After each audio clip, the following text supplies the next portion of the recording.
그 누구도 하나님의 법을 모두 지킬 수는 없습니다.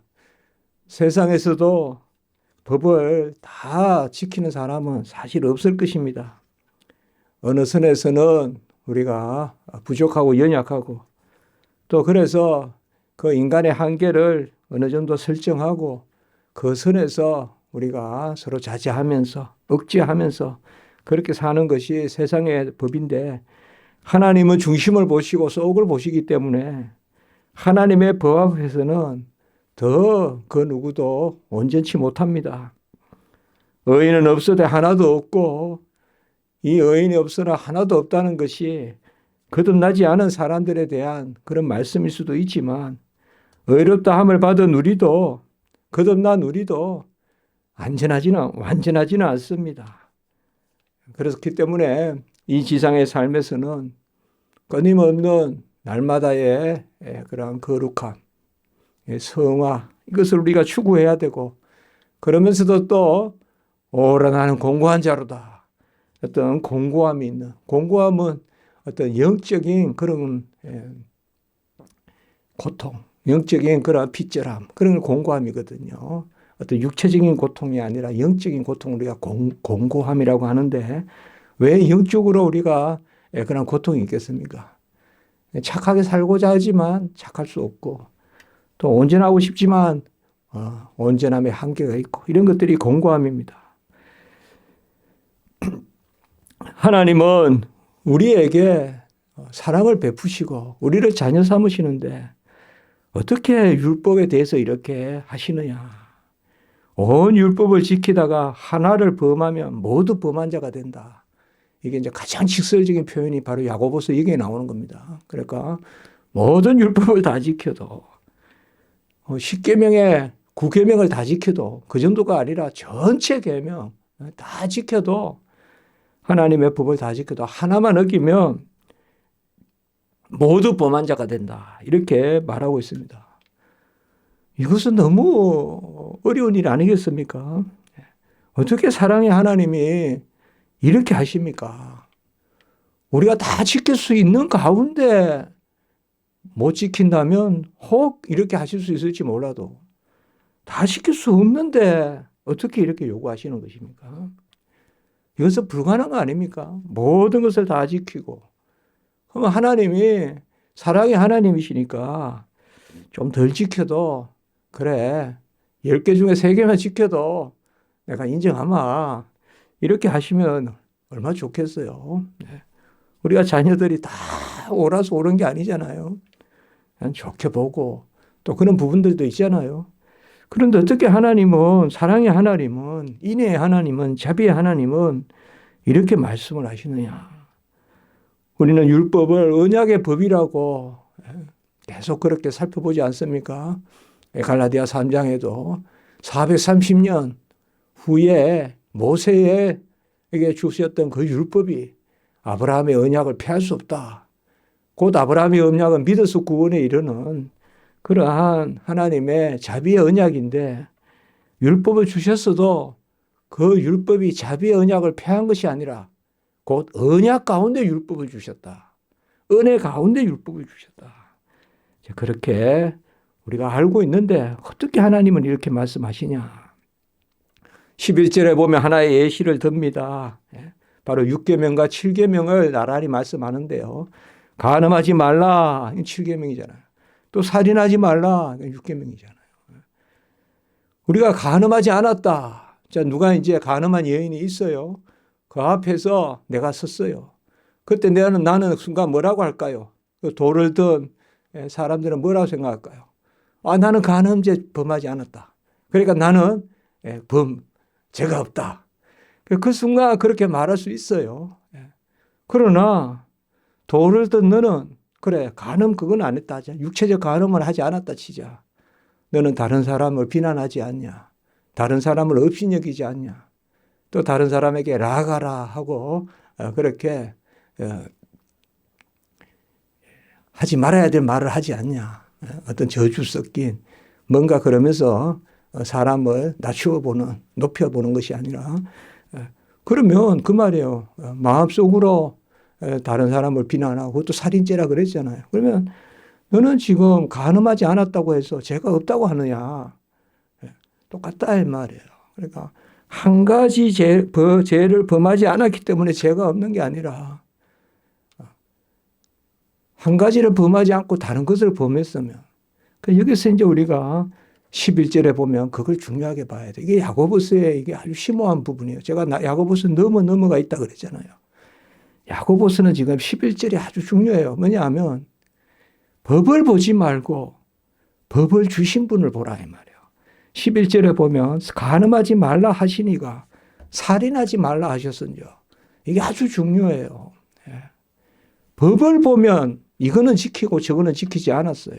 그래서 50%는 돼요. 50점은 돼요. 60점은 돼요. 그러나 법을 명령하신 분이 한 분이에요. 그분의 마음을 상하게 하고 그분의 영예를 우리가 가로막는 그런 측면에서 봤을 때는 하나라도 어기면 모두 어기는 거예요. 제가 설교문을 작성하면서 그렇게 한번 생각을 해봤어요. 앞정이 2개 있어요. 앞정이 2개 있는데 왼발은 밟고 오른발은 밟지 않았어요. 그럼 괜찮은 겁니까? 왼발은 앞정을 밟았어요. 오른발은 밟지 않았어요. 그러면 나는 왼발은 밟았지만 오른발은 앞정을 밟지 않았기 때문에 나는 아프지 않아. 그렇죠. 내가 주어가 된다 이 말이에요. 하나님이 주어가 된다. 법을 봤을 때는 무엇을 지키고 무엇을 지키지 않는다고 우리가 말하고 그래도 제가 대충은 다 지키고 삽니다. 그래도 제가 하나님 말씀 크게는 안 어기고 삽니다. 그런 마음들이 혹 있다고 할지라도 우리가 하나님의 마음을 상하게 하시는 것은 마찬가지다. 특별히 하나님은 중심을 보신다. 그러니까 그런 거예요. 그러니까 지금 중요한 것은 뭔가 하면 법보다도 법을 주시는 분. 우리가 좀 더 구체적으로 전문적인 용어로 써본다면 율법 수여자. 율법 수여자이신 하나님의 마음 혹은 하나님의 영예, 오너, 하나님의 영예. 이때 우리가 영예라는 말을 씁니다. 하나님의 영예를 손상했느냐 안 했느냐. 율법의 본질은 불순종인데 이 불순종에 무엇을 지향하느냐. 사회 불순종이냐 국가 불순종이냐 그게 아니라 하나님 불순종이다 이 말이에요. 율법의 본질이. 그런데 하나님은 모든 것을 보시기 때문에 이렇게 보면 이제 더 우리가 하나님 앞에 설 수가 없어요. 하나님이 모든 법을 주신 율법의 수여자시고 하나님은 중심을 헤아리시고 마음까지 보시고 심령 폐부까지 찔러보시는데 그 말씀에 우리가 온전히 아멘. 외식으로 형식으로 아니면 뭐 외식 형식이 아니더라도 행동으로는 순종할 수 있을지 몰라도 하나님은 중심까지 보시는데 어떻게 온전하냐. 그러면 우리가 저주에 속하여 있는 것이 아니냐. 저주가 뭡니까? 할 수 없는데 하라 그러면 그 저주예요. 할 수 없는데 하라 그러면 저주예요. 다른 게 저주가 아니에요. 그럼 저주입니까 율법은? 율법은 우리를 배제시키기 위한 것입니까? 율법은 우리의 멸망의 도구로 온 것입니까? 12절에 우리는 전혀 정반대의 말씀을 만나게 됩니다. 자유의 율법대로 이렇게 이야기하고 있습니다. 11절과 10절과 11절에 봤을 때는 도무지 자유의 율법이 아니지 않습니까 이게. 누가 율법으로 하나님 앞에 설 수 있습니까? 율법이라면 끔찍하다. 야, 율법 이렇게 된 거 아닙니까? 그런데 자유의 율법대로 심판받을 자처럼 말도 하고 행하기도 하라. 자유의 율법대로 심판받을 이렇게 연결됩니다. 심판을 받는데 이 심판은 하나님의 판단입니다. 하나님의 재판입니다. 뭐 굳이 마지막 심판이다 그렇게 볼 것 아니에요. 마지막 심판도 포함시킬 수 있지만 하나님의 판단을 받는데 우리에게는 자유의 율법대로 판단받는다. 그렇게 말도 하고 행하기도 하라. 율법대로 못 살겠다 이렇게 하지 말고 로마서 7장 12절과 같이 율법은 의롭고 거룩하고 선하고 또 로마서 7장 14절과 같이 율법은 신령하다. 그렇게 말도 하고 또 그렇게 믿고 살아라. 시편 19편과 같이 꿀송이와 같고 내 영혼을 즐겁게 하고 마음을 즐겁게 하고 영혼을 소성시키고 눈을 밝게 하고 그렇게 율법에 대해서 말도 하고 행하기도 하라. 이렇게 말하고 있습니다. 자유의 율법. 이게 야고보서에 있다는 거. 우리가 야고보서를 나누면서 계속 이야기하잖아요. 야고보서는 행위를 강조하고 로마서는 은혜를 강조했다. 간혹 이렇게 우리가 청년부나 이런 데서 배울 수도 있어요. 예. 그럼 잘못 배우면 그런 게 세대주의가 돼요. 예. 야고보서는 결코 그런 게 아니에요. 야고보서 여기 자유의 율법이에요.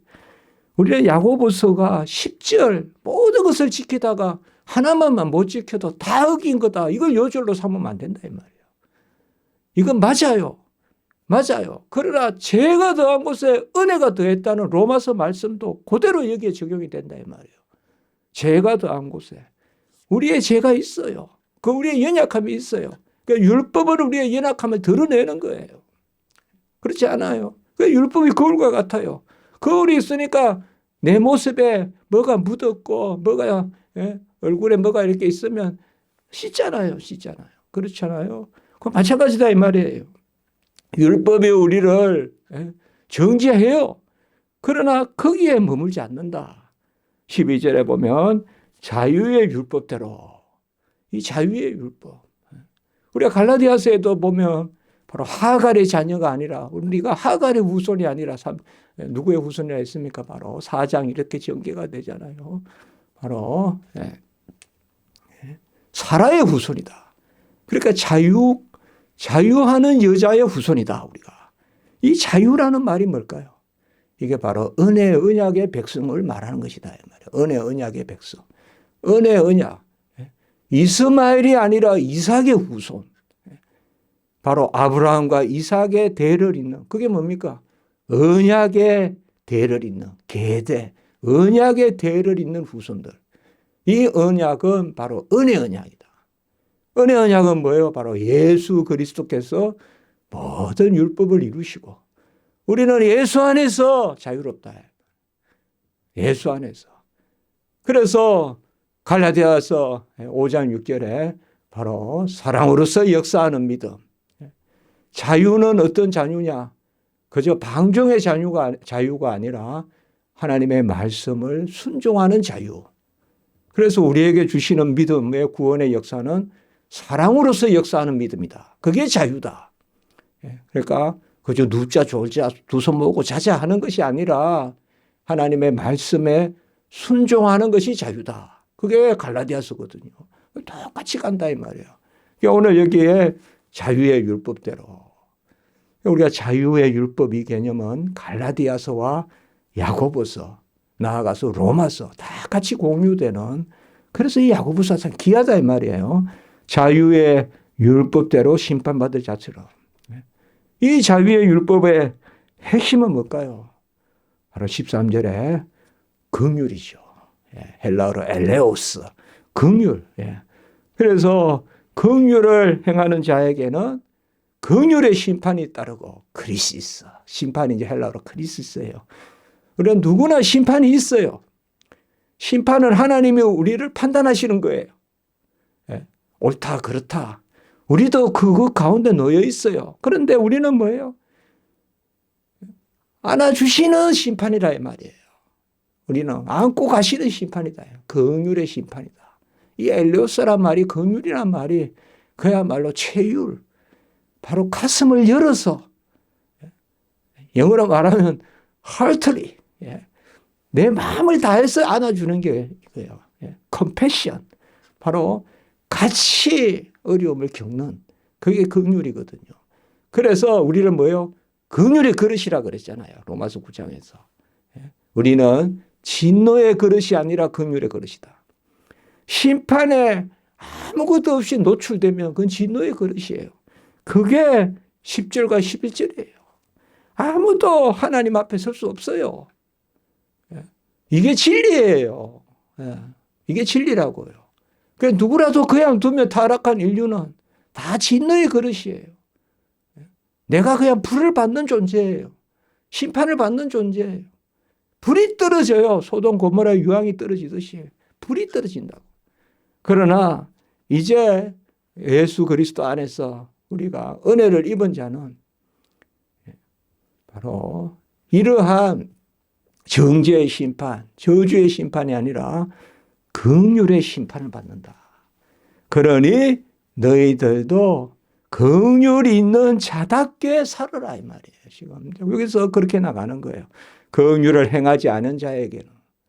일전에 말씀을 드렸지만 성경은 요한 1서도 그렇고 사랑을 받았기 때문에 사랑하고 우리가 긍휼의 영음을 받았기 때문에 긍휼히 여기고 긍휼히 여기는 자는 복이 있나니 이게 팔복이 다 내가 받은 것 때문에 그렇게 살아라는 거거든요.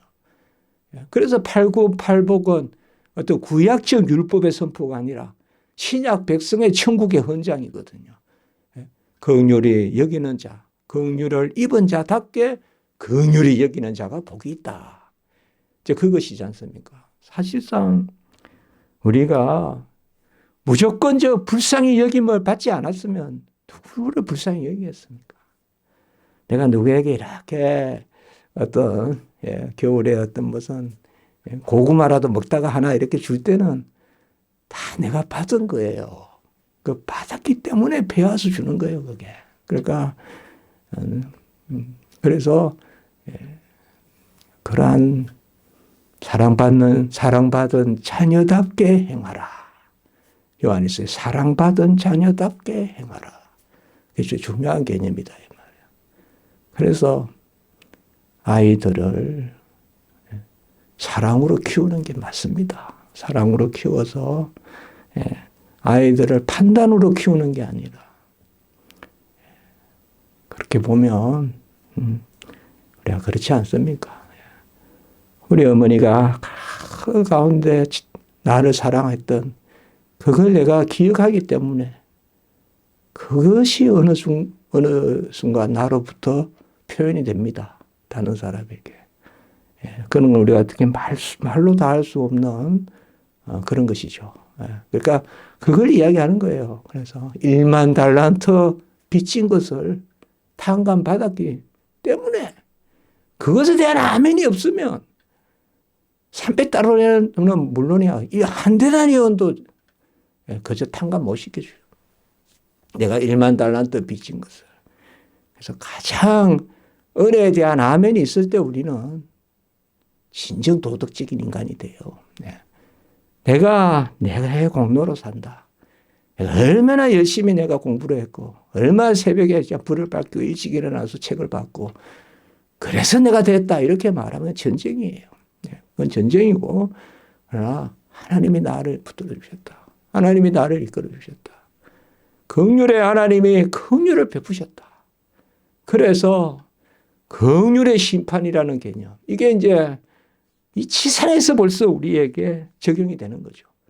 그리고 우리는 마지막 심판 때도 긍휼의 심판의 자리에서 이미 의인이라고 인쳐 주신 가운데 심판을 받는 우리가 그것을 의인의 심판이라고 그러죠.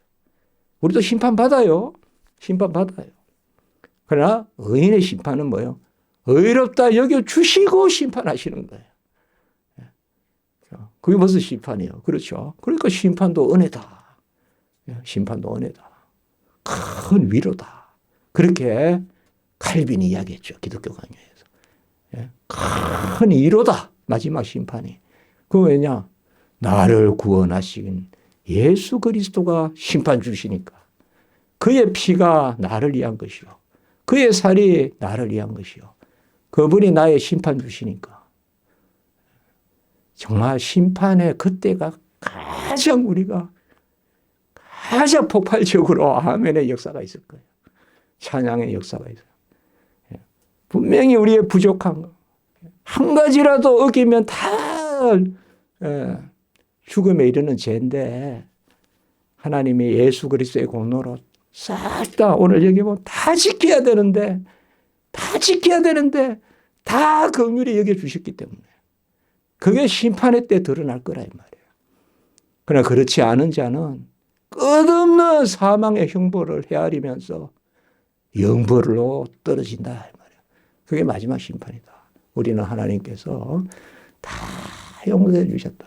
다 용서해 주셨다.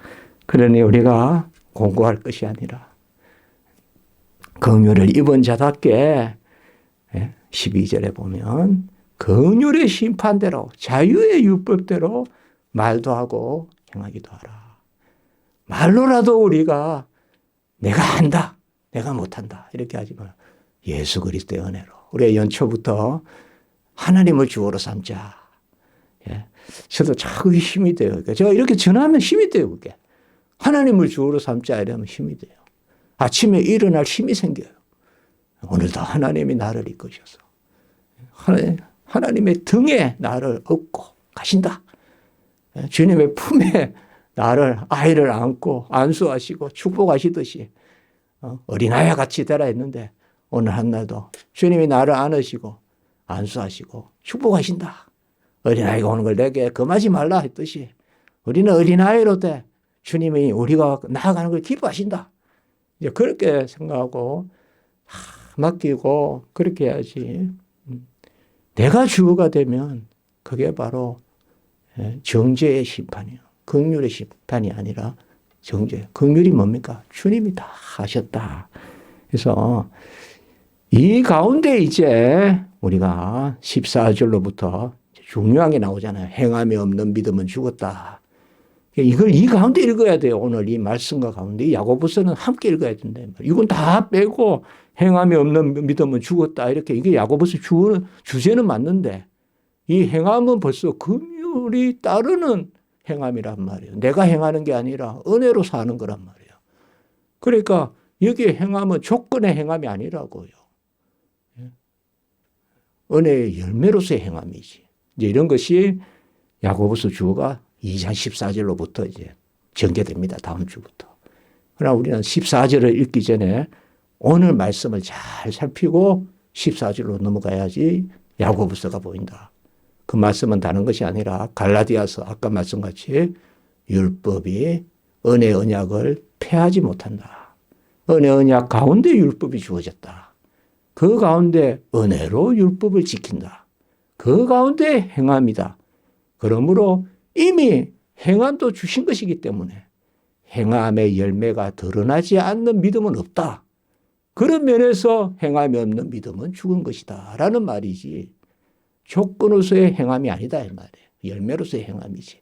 이런 것을 우리가 다음 주에부터 이제 그렇게 보게 됩니다. 그게 이제 가장 주제가 되는 것입니다. 모든 것을 하나님께 맡기고 하나님을 주어로 삼고 하나님을 높이고 그런 우리가 또 한날의 삶, 또 우리 일생의 삶이 되면 좀 좋겠습니다. 기도드립니다.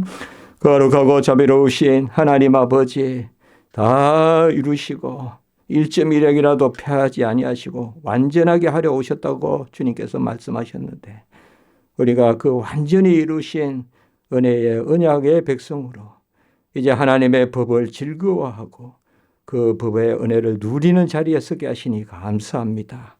더 이상 정죄에 놓여 있지 않고 이제는 아버지여 은혜의 그늘 아래 있게 하시니 감사합니다.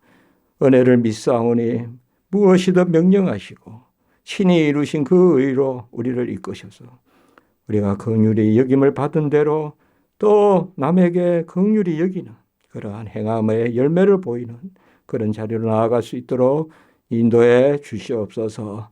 오늘 이제 아버지여 새해에 또 둘째 주에 이렇게 예배를 드립니다.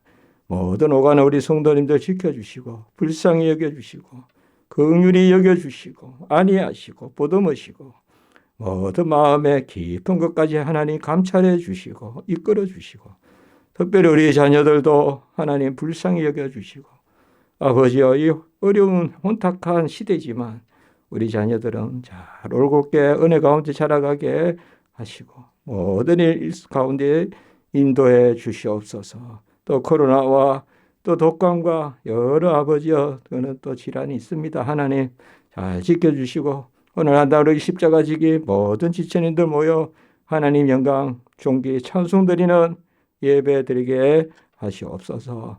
감사하옵고 주 예수 그리스도 이름으로 기도드리옵나이다.